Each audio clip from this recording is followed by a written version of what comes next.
They say the F for breathe can be turned to fail state. And this is what our enemies wish to happen to us. In the last 3 years of our independence, Salva Kiir used state power and resources to establish dictatorship and push the country into what has become a civil war. Once allies, these two leaders are now embattled in a civil war in South Sudan, and the hardships for their people are startling. According to the United Nations, 50,000 children in South Sudan could starve to death by the end of the year if urgent supplies don't get through. The world's youngest country could be on the brink of famine. Hello, I'm Arnold Naidu in Washington, D.C., and this is The Heat.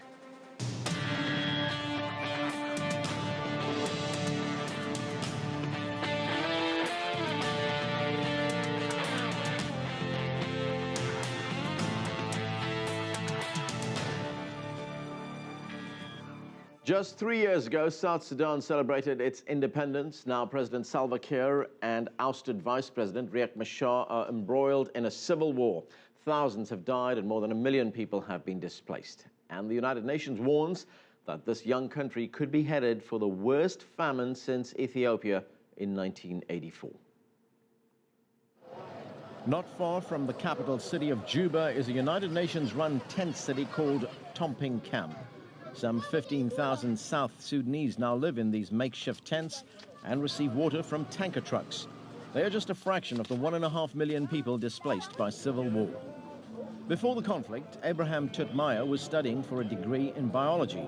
Now his daily life is consumed with survival. The overcrowding is one condition that we are facing now. And then another condition, the way of living. We are not feeling safe. There are so many diseases because we are living under the ground, and there is the rain. More than 10,000 people have been killed in the war between the Dinka tribe loyal to President Salva Kiir and the newer ethnic group that supports ousted Vice President Riek Machar.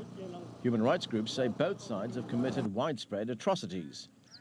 The United Nations is building several new sites to house thousands of refugees, and the Red Cross has started its first airdrops in nearly 2 decades to deliver food. There are alarming signs there.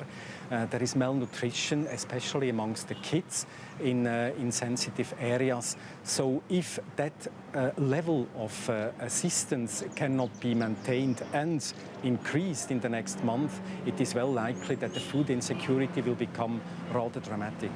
A new round of peace talks in Ethiopia is tentatively scheduled to begin on Wednesday, but many questions remain on whether the deep ethnic tensions can be resolved after the crumpling of 2 ceasefire deals, one in January and another in May.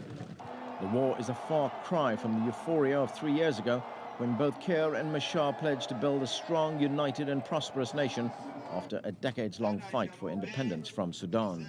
It was powerful. People had a sense of,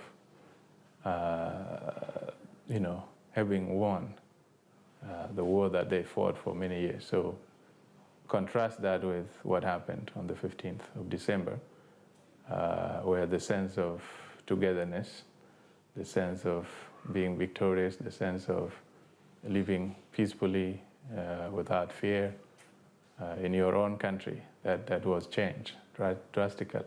From joy and hope to desperation and now starvation, South Sudan's promising future holds on by a thread. I hope its leaders can bring the country back from catastrophe.